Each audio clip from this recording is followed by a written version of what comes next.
Okay, so again, good morning to everyone. So we will be continuing our discussion with lipids and lipoproteins. So last time we did discuss about the biochemistry of lipids and then the different forms of lipids together with the different types of lipoproteins that carries those kinds of lipids, and at the same time we did discuss the structure of your the different structure of your lipoprotein. So for today, we're going to talk about the protein physiology and metabolism. And at the same time, we'll be talking about lipid and lipoprotein population distribution alongside with some major um, disorders and diseases correlating your lipids and lipoproteins now. So again, good morning to everyone. Let's start our discussion with lipids and lipoprotein. But before that, I want everybody to go to your chat box now. So we'll just have a quick review of everything that we did discuss. So I hope everyone is already on the chat box. Ayan. So let's exercise our brains this early morning. So everybody on the chat box, and then I'm looking at the chat box right now. So okay. Which lipoprotein is the least dense? Which lipoprotein is the least dense? Okay, mabibilis. Okay, that correct. That is your chylomicrons, correct. Which of the lipoproteins, on the other hand, is the most dense? Most dense. Okay, I can see alpha, HDL, HDL. Okay, correct. HDL. That is your HDL. Your HDL is also known as your what? HDL is also known as your alpha lipoproteins. Okay. On the other hand, what lipoprotein carries your exogenous triglyceride? Exogenous triglyceride.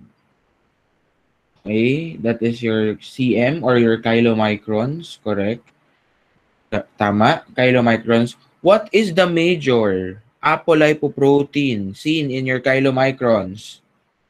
What is the major apolipoprotein seen in your chylomicrons?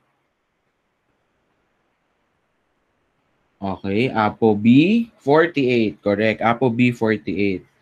Correct, correct. Okay. What about endogenous triglyceride? What lipoprotein carries your endogenous triglyceride? Ay, napindot ko. Okay, that is your VLDL. Okay. That is your VLDL. Okay. What about your good cholesterol? What is the major what is the other name for your good cholesterol? That is your HDL or your alpha lipoprotein. Okay, correct. And last but not the least, what about the bad cholesterol? Bad cholesterol is your LDL. Correct. Ayan. So, good, good. Okay. So, those things that we discussed last time, your chylomicrons, your VLDL, LDL, and even your HDL, those are considered to be the major lipoproteins. Okay? Those are considered to be, number one, the major lipoprotein, and also the normal lipoprotein. Now we're going to talk about some of the minor lipoproteins in the body that is related with your lipids and lipoprotein. So here we have your IDL, which is your intermediate density lipoprotein. So you already know that this is the lipoprotein in between VLDL and LDL. We also have here your LPA or your lipoprotein A, your LPX lipoprotein, and your beta VLDL. Okay? Your beta VLDL. Sir, mali ka po. It should be pre-beta. Kasi pre-beta po si VLDL. I'm not wrong. So really, that is beta lipoprotein. Okay? That is beta lipoprotein. So let's start with the first one, which is your intermediate density lipoprotein.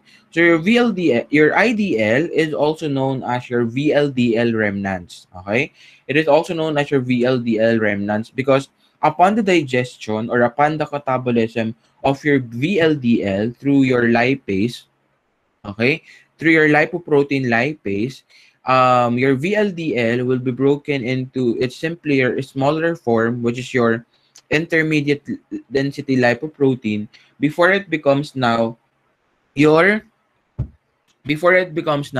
your LDL, which will be carrying now your cholesterol.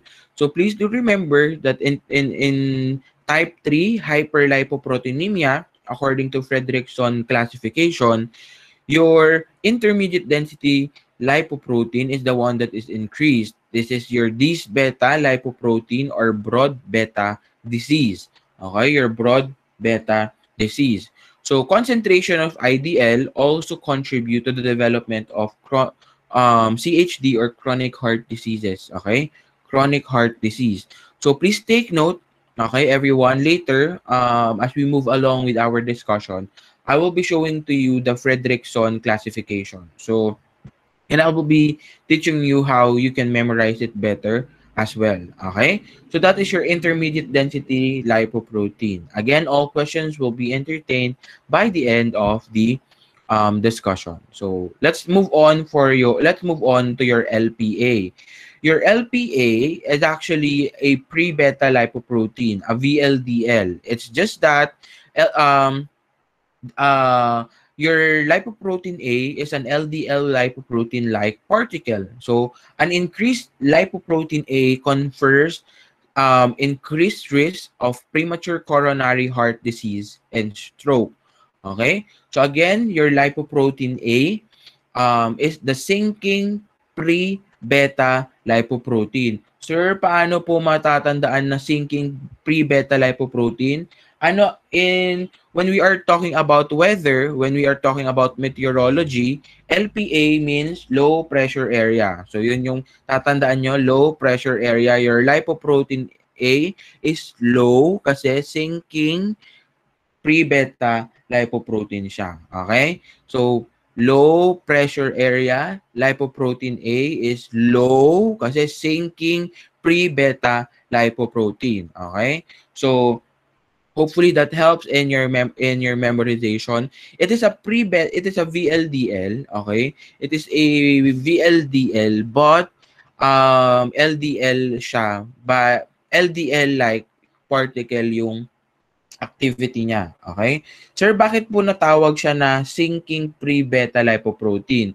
During electrophoresis, it will migrate in the pre-beta region, but during centrifugation, it doesn't have the same buoyancy as the VLDL. Pero ang point is that it sinks during ultra-centrifugation. So again, lipoprotein A, low pressure area, you're sinking pre-beta lipoprotein. Again, disclaimer, the low pressure area is not the definition of your LPA. It's just my way of memorizing that your lipoprotein A is the sinking beta lipoprotein. Okay? Sinking pre-beta lipoprotein. Moving forward, let's go to your LPX lipoprotein. Your LPX lipoprotein is seen in two diseases. Okay? One is obstructive biliary disease. And the other one is your LCAT deficiency. Okay? LCAT deficiency. So, LCAT deficiency is your lecithin cholesterol acyltransferase. Okay? So, I think it was mentioned na rin last meeting. So, LPX is seen in your obstructive biliary disease and your LCAT deficiency. At the same time, its formation is associated as well with high level of hepatic cholesterol synthesis. Okay? Hepatic cholesterol synthesis. So, LPX, lipoprotein for obstructive biliary disease and LCAT.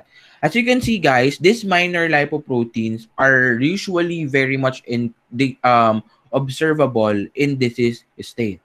Okay? So, gaya nga nung sabi ko kanina, your normal lipoproteins are just the four. Your Kylo, your LDL, VLDL, and your HDL. Okay? So, moving forward now, let's go to your beta VLDL. Okay? Your beta VLDL. So your beta VLDL is also known as your floating beta lipoprotein. Okay? your floating beta lipoprotein. So originally, guys, your VLDL will actually migrate in the pre-beta region. Okay? In the pre-beta region. But this time, okay,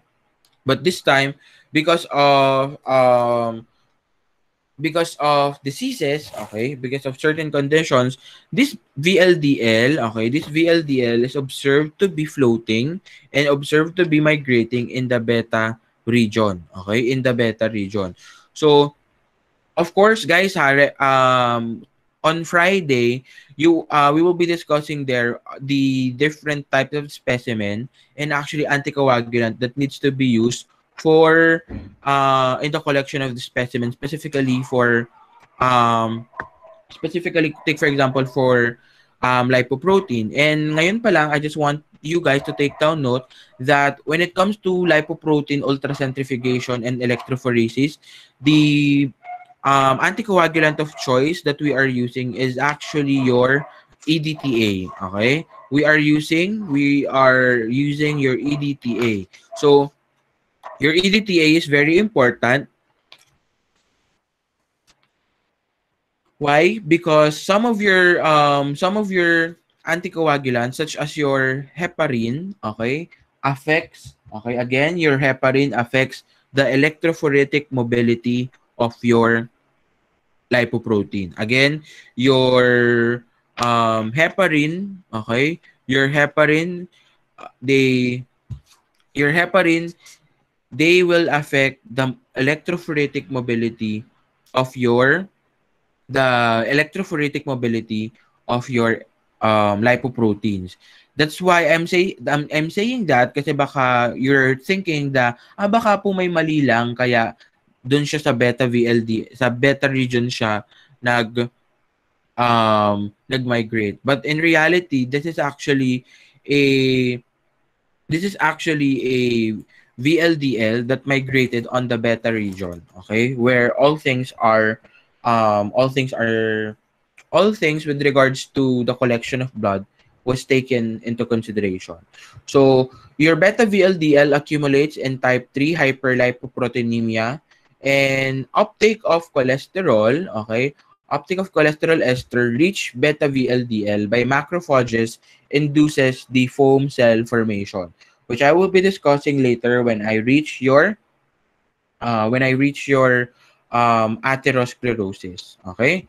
So those are the minor lipoproteins. So now we'll go to the metabolism of your lipoprotein. How are these lipoproteins metabolized? Not only these minor lipoproteins, but all, okay? All of the lipoproteins that we did discuss since last Monday. So let's start.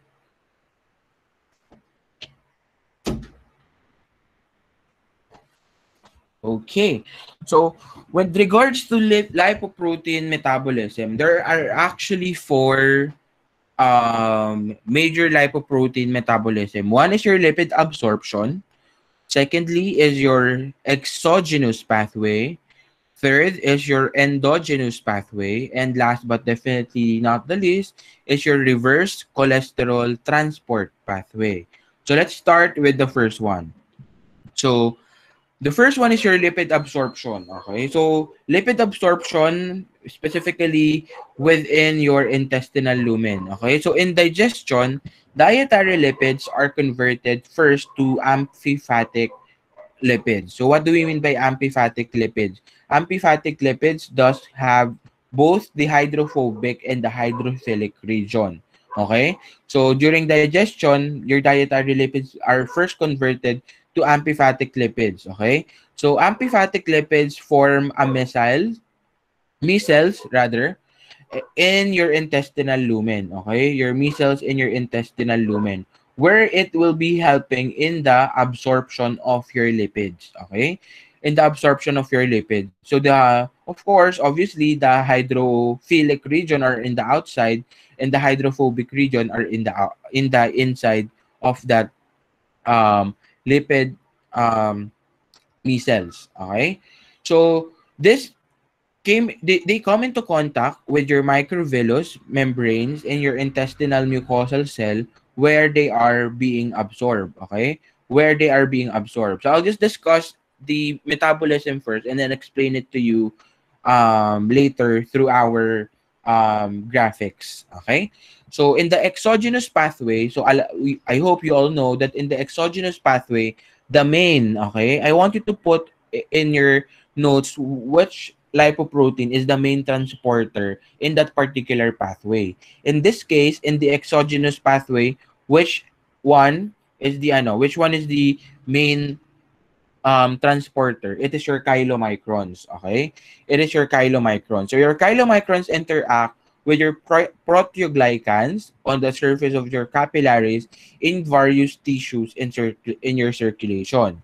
So this free fatty acid and glycerol from the hydrolysis of triglyceride by lipoprotein lipase can now be taken up by your chylomicron your can now be taken up by your liver. So please do remember that chylomicrons, okay? Chylomicrons is number one, the main lipoprotein in the exogenous pathway. And secondly, it is the carrier molecule for your exogenous triglyceride, okay? Your exogenous triglyceride. After ang goal ni chylomicrons is to deliver your exogenous triglyceride that has been absorbed, okay? So after it has been absorbed in your intestinal mucosa, it will now be carried by your chylomicrons. So remember that your chylomicrons will now start to carry that into your liver. It will now start to deliver your exogenous triglyceride into your liver for processing, okay? Into your liver for processing. So now, okay, that it is in your liver, okay, now that it is in your liver, what will happen now is your endogenous pathway, okay? Your endogenous pathway. Remember that in endogenous pathway, the main carrier here are your VLDL and your LDL. What happened is that your VLDL loses its core lipids, okay, causing dissociation and transfer of apolipoproteins and phospholipids to other lipoprotein particles. Okay, to other lipoprotein particles. So remember that during this time, your your endogenous pathway, your endogenous triglyceride is being carried by your VLDL. And now during this time, your VLDL will now be converted to your VLDL remnants, also known as your intermediate density lipoprotein, which can be further transformed, excuse me, which can be further transformed by lipolysis into your LDL.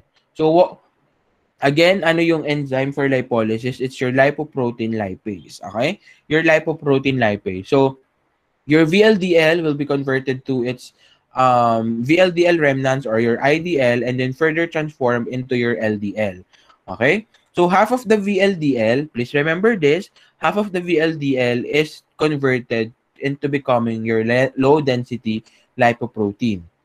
Okay? And this low density lipoprotein will now be carrying cholesterol, okay? Cholesterol from the liver going into your peripheral tissues. Okay? Again, going to your peripheral tissues. Please do remember that reminder that it is taken up as VLDL remnants by your liver remnant receptor. So what do I mean by that? The IDL, okay, the IDL that we were discussing a while back, are being metabolized and taken up by our liver after LDL conversion. Okay? After LDL conversion. So lastly, okay? Lastly is your reverse cholesterol transport pathway. Okay? Your reverse cholesterol transport pathway. So anong ginagawa ni HDL dito? Your HDL is the main player here. So it is the only player in this particular pathway. So your HDL removes excess cholesterol from the cell. So imagine kapag may sobra, okay, if there are some sobra in your peripheral tissue, it will be reabsorbed by your HDL. And remember again, with regards to the shape of HDL, that is very important. From discoid, it will become your spherical HDL. So here, okay, I am showing to you guys a diagram. This is taken from your bishop. As you can see, I want you to follow along with my laser pointer. So your dietary lipids, okay, your dietary lipids once again. So we'll just be converting all the words into a picture. And I want you to listen carefully, and I want you to review the pathway this way so that even without the alam niyo yun, I don't need you guys to memorize the words verbatim. I need you to understand the concept, and I don't care how what words will you be using for as long as it is accurate, okay?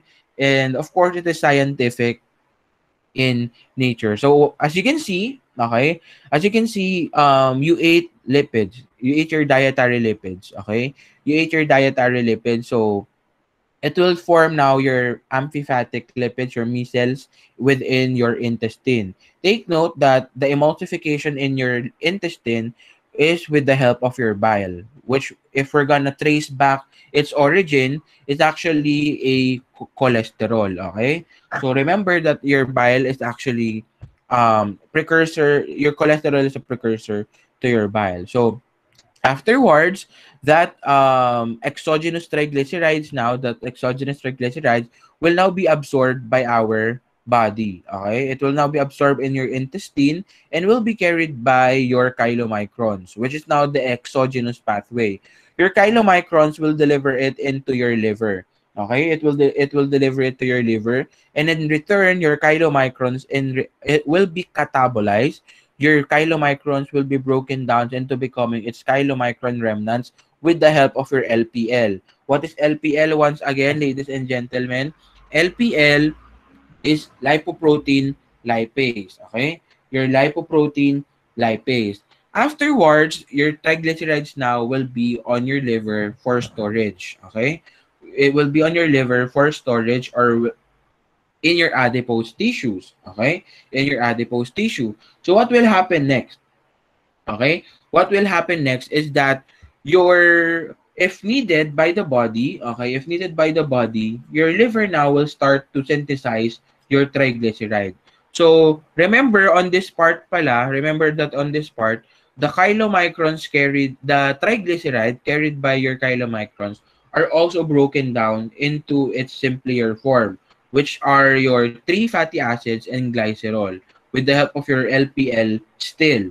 So, what happened is that it will now be delivered, okay? It will now be delivered everything into your, they will all be delivered now into your liver. So, kung saan sila ma-store, okay?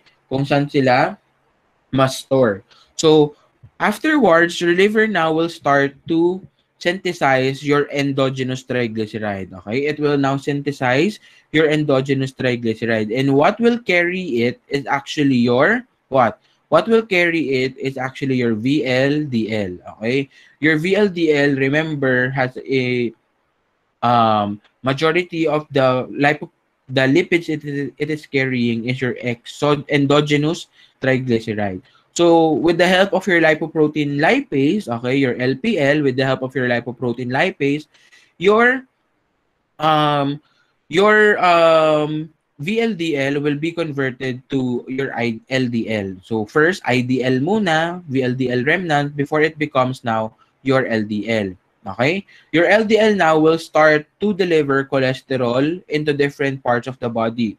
It can deliver cholesterol also in your liver, cholesterol into your cell for usage, and that in itself is called now your endogenous pathway. We all know, on the other hand, that there will be a lot, okay? There will be a lot of um, possibility na there are excess cholesterol in the peripheral tissue and even in the bloodstream.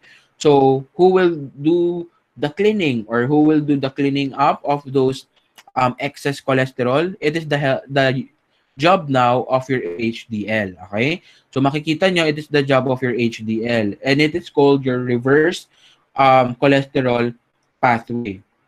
Okay? It is your reverse cholesterol pathway. How does your HDL, okay, how does your HDL remove. Okay, how does your HDL remove? It can either be through um interaction, okay, interaction with your with your LDL rather. So your LDL receptor, okay, with your LDL receptor, your will transfer your cholesterol to your HDL through the help of your cholesterol ester transport protein, or your CETP. Your cholesterol ester transport protein will transfer the cholesterol in your LDL going to your HDL so that it can be returned back to your liver. Kasi nga, sobra na siya. On the other hand, it can also interact with your cell. So, your HDL mediate the removal of cholesterol from your cell that involves your ABCA1 receptor. Makikisulat po ako, your ABC1 receptor, okay? Your ABCA1 receptor. So, remember, meron tayong A1 apolipoprotein A1 kay HDL. So, it will now interact with the ABCA1 receptor in the cell and will now start to collect excess cholesterol from the cell through the help of your LCAT. Again, what is LCAT once again? Your lecithin cholesterol acyltransferase. Okay? So, afterwards, okay, once that the cholesterol now are collected by your HDL, from its discoid shape, it will now start to become your what? It will now start to become a spherical HDL, and it will now be delivered back to your liver. That is the entire pathway of your lipoprotein. Okay, another thing, okay, so hopefully clear tayo. I'll just show you another picture and try to explain it to you once again. So, parang ganyan din ulit siya. Okay? So, in your small intestine, ayan. So, 1 and 2, okay, your chylomicron retention. Okay, so here, as you can see, yung association na ng disease. So, gusto ko aralin ninyo itong diagram na to because you will now see where the disease are happening. Remember, guys, even in hematology, I'll keep going back sa hematology kasi very important yun sa hema, yung pathway natin that once an enzyme is deficient, the compound it is producing will be deficient and the substrate will increase or will be deposited. Parang ganun din parang ganun din tayo last time when we discussed the essential fructosuria, the glycogen storage disease in your carbohydrates. All of those are included because of the problem in their pathway. So as you can see here, if your chylomicrons we have a problem with your chylomicrons. Take for example, we have your ApoB48 defect. Okay, your chylomicron retention. What do you mean by chylomicron retention? Hindi na digest si chylomicron. So what will happen is that it will increase. It can actually cause your beta lipoproteinemia or your abeta lipoproteinemia. Okay, so these are the diseases. So I want you to take a look at this one and kuha ako ng isa pang example. So take for example for this one, you have your LDL. Your LDL can cause familiar hypercholesterolemia or your familiar defect ApoB. So meaning to say, they cannot perform their function very well, kaya nade-deposit yung LDL. Not only in your what do you call this? Not only in your peripheral tissue but also in your liver. Okay? Also in your liver. Ayan. So, aside from that, this one as well, this will now involve your HDL on the other hand. So, we have your Tanger's disease, we have your LCAT deficiency, CETP deficiency. So, obviously, kapag walang LCAT deficiency, your HDL cannot collect the kapag wala kang LCAT, they cannot collect the excess cholesterol from your cells. At the same, from the cells. At the same time, if you have CETP deficiency, you cannot collect the excess cholesterol from your LDL. So, hepatic lipase deficiency, nako malaking problema to. Of course, you all know the lipase, di ba? Kanina ko pa inuulit-ulit si lipase. So, without the lipase, it will also start to um, magde-deposit na yung triglycerides mo inside your liver. Okay? Further contributing to your fatty liver eventually. Okay? So, again, please review this for the association of the diseases. And before I move forward, okay, before I move forward with the disease, ayan, so as you can see here, this is how um your cell, okay, this is how your cell take up now your cholesterol. So they have LDL cholesterol. So remember that this is your cell, okay, this is your cell, and then what happened is that your LDL will now come into contact with their LDL receptor para yang susi. So as you can see, once na nakadock na yung receptor ni LDL at saka yung LDL receptor ng cell, it will now be engulfed through the process of endocytosis. Okay? Endocytosis whereby it will now only, okay, it will now only take up your HLDL. So kung makikita ninyo, yung cholesterol natin ngayon dyan will now be used up, okay?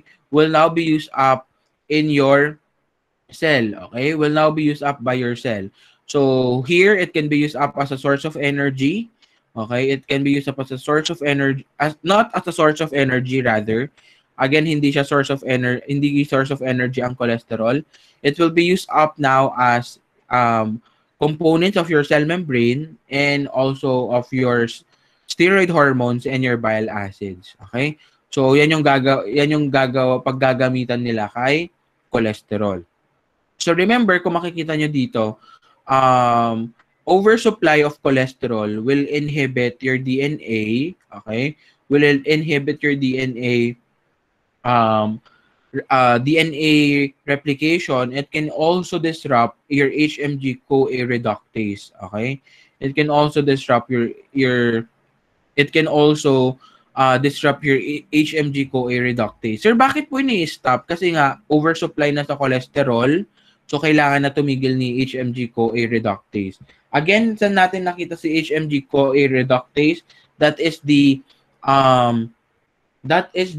enzyme that is being inhibited by your statins, okay, or yung mga medication natin for cholesterol. Okay? So, moving forward now, so let's talk about lipoprotein lipid and lipoprotein distribution. So we have here for women, okay, for women, they have on average they have higher HDL cholesterol levels but lower total cholesterol and triglycerides than men. Meaning to say, mas mataas yung cholesterol ng mga lalaki kumpara sa babae. Sir, bakit po ganon? Because they have high HDL. The women has high HDL. In particular, they have high HDL because of their estrogen. Okay? It is because of their estrogen. Your estrogen promotes the increase of your HDL. Makikisulat po ako dyan kasi napaka-importante po niyan. But, okay, after menopausal, okay, when your women already reach menopausal period, they will start now to the production of estrogen will also start to decrease. Ergo, their cholesterol naman will start to increase. Kaya it's bad for their health as well. Kaya kung mapapansin ninyo, this also explain why life expectancy with men and women are different, okay? Are different because by nature, okay, cholesterol, which is a very increased cholesterol in a person, specifically seen in your men, are actually one of the leading causes of death in men, specifically your atherosclerosis, okay? So after menopause, there will be no difference na in the total cholesterol. Meaning to say, yung cholesterol level ng babae at lalaki, magkatulad na lang. Okay? So total and LDL cholesterol and triglyceride level will increase in age in both men and women. So as you age, it will increase. Okay? So total cholesterol and LDL cholesterol and triglyceride are much lower naman in young children than in your adults. Okay? In puberty, at puberty, boys, HDL cholesterol drops 20% to adult male levels, but girls does not change. Again, with that is because of your estrogen. Remember that during puberty, dun pa lalong tumataas si estrogen in your women. So, generally, there is a lower rate of LDL cholesterol and heart disease in Asians. So, this is not, of course, hindi na tayo sure ngayon because if you're gonna look at the top five deadly diseases in the Philippines, cardiovascular diseases is actually one. Okay? Cardiovascular diseases is actually one. So, moving forward, let's try to end this discussion so that you will be having your time for the Q&A. The first one is your atherosclerosis, okay? So atherosclerosis is actually the leading cause of disease, leading cause of death in disability in the US. So it is caused by lipids in the form of your esterified cholesterol that are being deposited in your artery walls, resulting now into your fatty streaks, okay? Resulting now into your fatty streak. So I want to join. Okay, so I'll be joining the Google Meet, okay, in my other device so that I'll be able to share my screen para lang ma-explain ko sa inyo how that atherosclerosis happen in the body because the rest of the disease, easy na lang yun. Babasahin na lang natin yung definition niya. But I want to focus more on the on atherosclerosis. Okay. So can I see a raise of hands if everybody can see my screen right now? Okay, thank you so much. So let's start. Okay, let's start. So let's talk about atherosclerosis. Okay, atherosclerosis. So what happened during atherosclerosis? Atherosclerosis is the deposition now of your lipids into your blood vessels, specifically your arteries. Okay? Specifically your arteries. So, syempre, kapag lipid, okay, is deposited in the artery, okay, what will happen? The function of the artery will be disrupted. Okay? The function of the artery will be disrupted, which is to deliver oxygen into your blood, into your tissue. And if it is disrupted, what will happen is now MI, okay? Or your myocardial infarction. In layman's term, your heart attack, okay? Your myocardial infarction, okay? Infarction. Okay, myocardial infarction. So specifically, what happened? Okay, so magkwento muna tayo. Okay? To take for example, meron kang you eat lipids, okay? You eat increased amount of lipids. So gustong-gusto mo yung mga matatabang pagkain, okay? So in return, of course, moving to the pathway, 'di ba? Dadalhin yan ni chylomicrons mo. Okay, your chylomicrons will carry that. Of course, number one, absorb muna siya, and then your chylomicrons will carry it, and then your VLDL, okay, your VLDL, and then your LDL now, okay, will start to what? Your LDL in return will start to deliver that into your peripheral, okay? They will now start to deliver that in your peripheral tissue. In your peripheral tissue now, okay, in your peripheral tissue now, those LDL, okay, the LDL and the cholesterol will be deposited, okay? If there is increased LDL, there is increased cholesterol, okay? Increased cholesterol.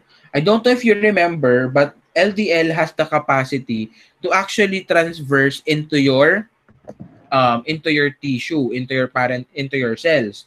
So what will happen? Ito yung nangyayari, okay? Your LDL now will be oxidized. Okay? Your LDL will be oxidized. So yun yung kwento niyan. Your LDL will be oxidized, and then what will happen? Okay? What will happen to the LDL after oxidation? It will now elicit, okay? It will now elicit an immune response, okay? it will now elicit an immune response. So what will happen to that is that your macrophages, yung mga macrophage natin, will be called into the site. Take for example, nasa heart tayo. Okay? Nandito tayo sa heart. Yung mga macrophage natin will be migrating into that site. Anong gagawin nila? They will try now to eat up, okay? They will now try to eat up your excess LDL. Sir, di ba dapat trabaho yan ni HDL? Tama ka. Trabaho siya ni HDL. Pero in these cases, we have low HDL as well, okay? People with high LDL are usually associated with low HDL as well. And in this case kasi, your LDL was oxidized, okay? Na-oxidize siya. And because of that oxidation, an immune response once again is elicited. That is the reason why your macrophages will try to help, will try to rescue. But hindi nila your macrophages now, okay? Take for example, this is your macrophage. They will now engulf your LDL. Okay? They will now engulf your LDL. And remember, they will try to digest it. Okay? They will try to digest and destroy it. But little did they know that they are incapable of doing that. Hindi kaya ni macrophage na i-digest si lipoprotein, si low density lipoprotein. In return, what do? They will try to gather as many as LDL kasi akala nila that is what's helping your body. They will now try to carry as much LDL as they can, only to realize that they are now becoming your foam cell. Okay? Only to realize that they are now becoming your foam cell. So your foam cell are actually macrophages with increased amount of lipid in their cytoplasm. So nung una, akala nila they are trying to help, they are trying to save you from this oxidized LDL, but little did they know that they actually just cause things worse because this macrophages now will become your foam cell. And this foam cell, okay, this foam cell that we're talking about here, to take for example, here, okay, this foam cell, take for example, ito yung blood vessel natin, okay, this is your blood vessel. This foam cell will actually eventually accumulate on the lining of your artery. Wala namang problema, sir, manipis lang pala. Hindi. Over time, okay, over time, it will actually build up.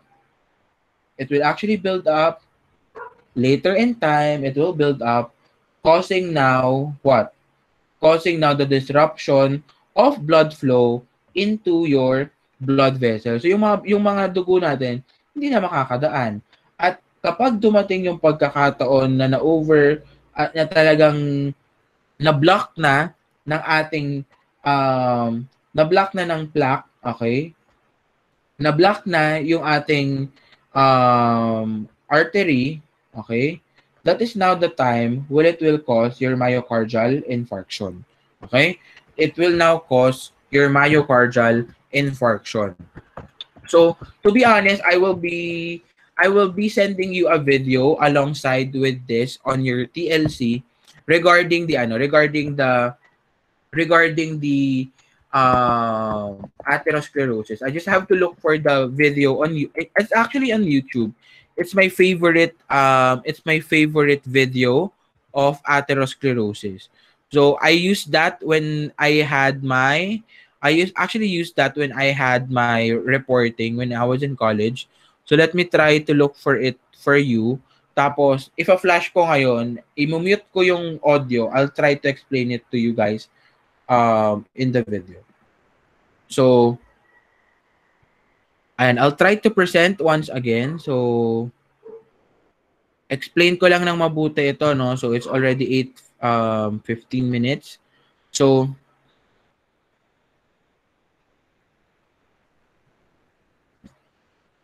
I'll try to present it for you guys. Wait lang.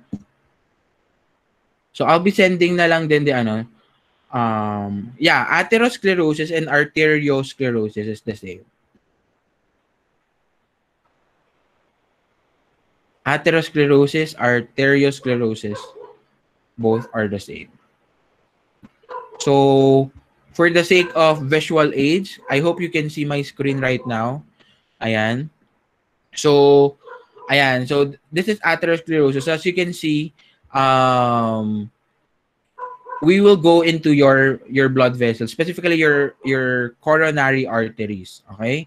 So, here, as you can see, nandito na tayo ngayon sa loob ng blood vessels ninyo.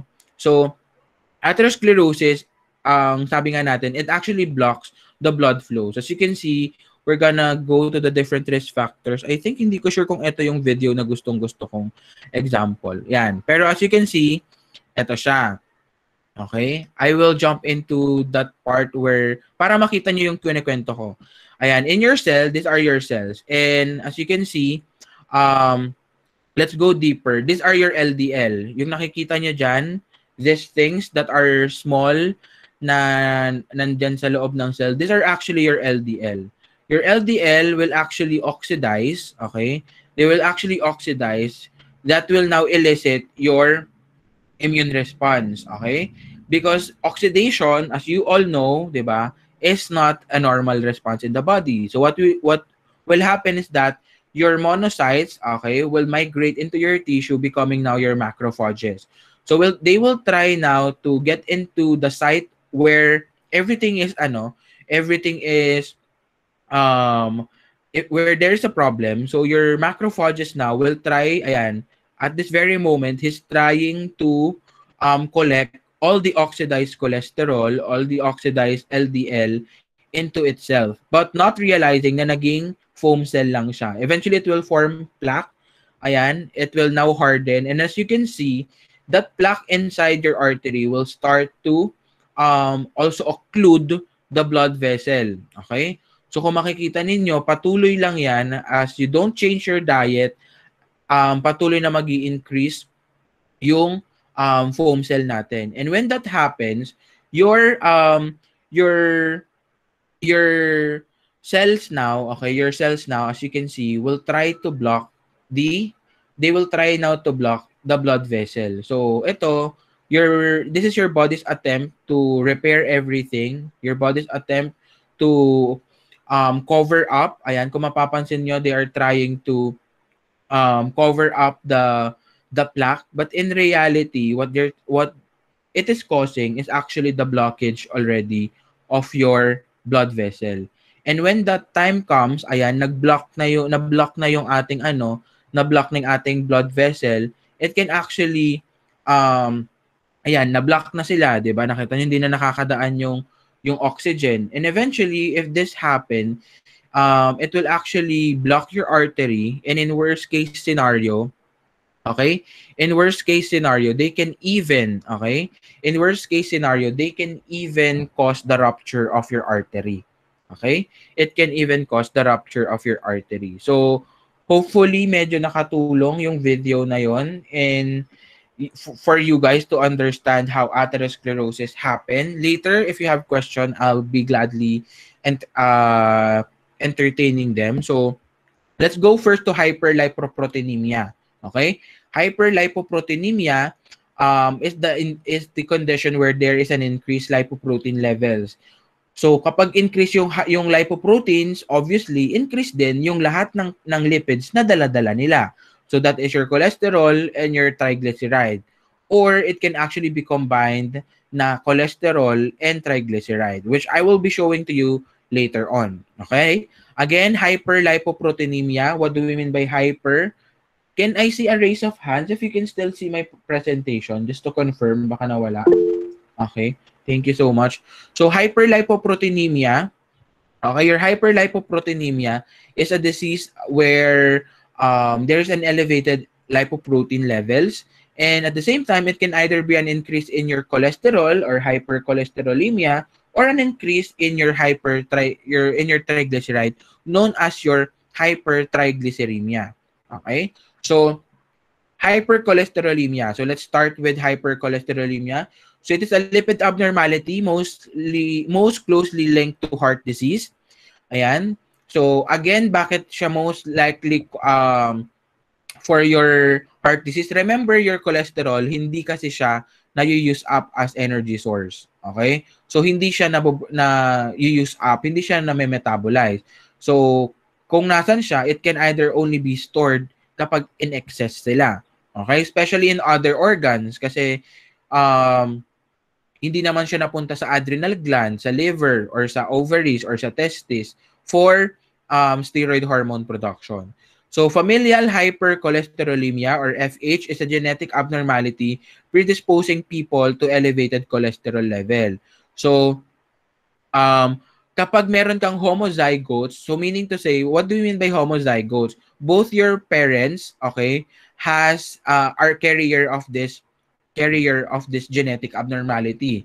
So kapag both your parents, yun yung sabi natin, di ba, pag homozygotes, both your parents, your father and your mother has that genetic abnormality, you can have your first heart attack as na teenager ka pa lang. Okay? But what's most common is actually your heterozygote. Only one of your parent is the carrier of the genetic abnormality. Okay? So, familial hypercholesterolemia. This is also the reason why we are saying that heart attack, hypertension are genetically predisposed or namamana siya. Okay? So, hypertriglyceridemia, okay? Hypertriglyceridemia, elevated triglyceride as high as 200 to 500 milligrams per deciliter. Very high would be 500 milligrams per deciliter. So, this can be due to genetic abnormalities as well or hormonal abnormalities. Sir, what do you mean by hormonal abnormalities? Remember the question of Ms. Guevara last time with the cholesterol. So, cholesterol increases your triglyceride, and in return, triglyceride also induces the release or the activation of your cortisone becoming now your cortisol. Kaya, alam niyo siya, it's like a doom situation kasi yung cholesterol mo, pinapataas si trig mo, pinapatas din si chole mo. So in short, tumataas sila ng tumataas pareho. Okay? So that is an example of hormonal abnormalities for your hypertriglyceridemia.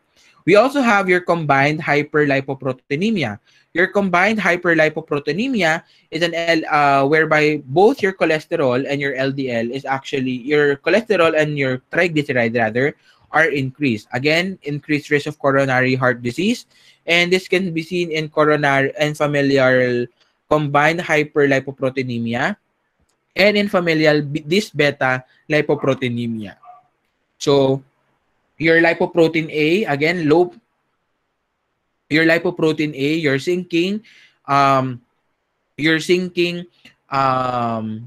VLDL, okay? You're sinking lipoprotein is imposing an increased risk for coronary heart disease, okay, and also cerebrovascular disease, which is eventually will proceed to stroke.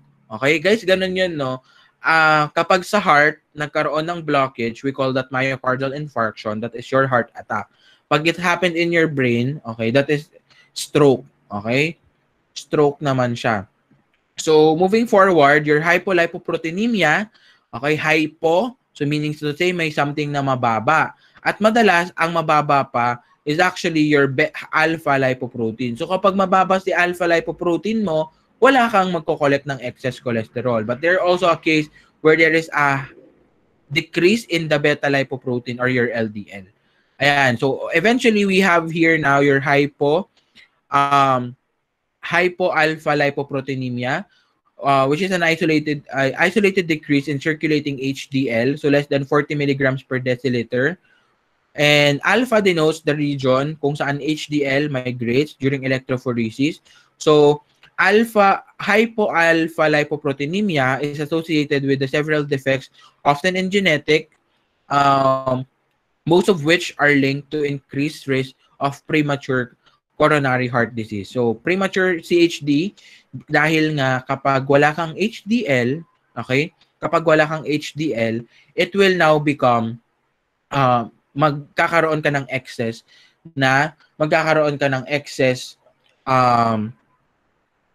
cholesterol and LDL in the bloodstream. Everyone, makikisulat lang ako, your HDL is also known as the indirect marker for atherosclerosis. Why do we call it indirect? Okay, indirect. Kasi ang direct marker talaga natin will be your LDL. But why am I saying na indirect si HDL? Because as HDL increases, kapag mataas ang HDL, lower chances of cardiovascular disease. But as your HDL decreases, kapag bumababa si HDL, more chances of you getting your what? More chances of you actually getting your cardiovascular disease. Okay? So on Friday, you will be answering actually on Friday you will be answering the you will be answering your lab manual, and one of the question there will actually revolve around the Fredrickson classification. Okay, sir, isang table na naman. Do we have to memorize this? Actually, yes. Okay. Actually, yes. So, kung makikita ninyo, what I want you to memorize here are only the LDL, VLDL, and chylomicron. Ito lang yung gusto kong i-memorize ninyo. In type 1, hyperchylomicronemia, obviously, sino mataas? Si chylomicron. Anong dala-dala ni chylomicron? Triglyceride. Madali lang i-memorize, di ba? Pag type 2 familial hypercholesterolemia, mataas daw si cholesterol. Sinong may dala kay cholesterol? Si LDL. So, kapag si LDL, mataas si cholesterol. May mixed defect daw. So, ibig sabihin, both your cholesterol and your triglyceride is increased. Sinong may dala-dala? Si chole at si trig mataas. Sinong may dala-dala? Si LDL tsaka si VLDL. Sir, bakit hindi kasama si chylomicron? Kasi we're talking about the endogenous triglyceride this time. Okay? So, this beta-lipoproteinemia daw. So, may problem sa beta-lipoprotein. So, makikita ninyo, may problem si beta-lipoprotein. What will happen? Well, now, your VLDL will increase. Okay? Si VLDL ang increase sa pagkakataon na to. So, bakit po pati si cholesterol increase? Eh, di ba triglyceride lang dala ni VLDL? If you're gonna go to table -17, if you're gonna go to table 17-2, you would see there that VLDL also carries around 40% of cholesterol. So, hypertriglyceridemia, obviously, si triglyceride mataas, si VLDL yan. And in type 5, everything is increased except for your LDL. Okay?